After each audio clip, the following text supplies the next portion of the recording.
22 milliards doivent être trouvés pour équilibrer les comptes de l'État et peu de personnes se rendent compte de la difficulté que cela constitue. Voilà, quelles sont les pistes qui vont devoir être poursuivies dans les semaines à venir pour trouver ces 22 milliards? C'est à Elio, évidemment, c'est Elio Di Rupo de faire ses propositions. La semaine prochaine, il va faire des propositions. Alors, il va devoir être extrêmement courageux parce qu'il va devoir laisser tomber beaucoup de tabous.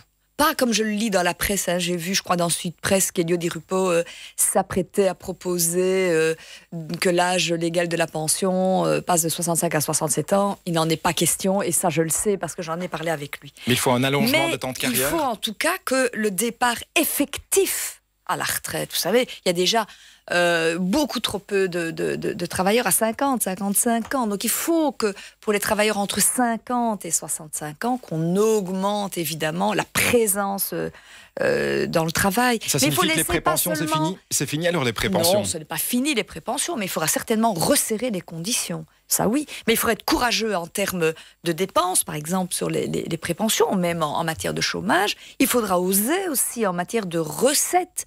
Par exemple, sur le capital spéculatif, 22 milliards d'euros. Mais c'est énorme, c'est énorme.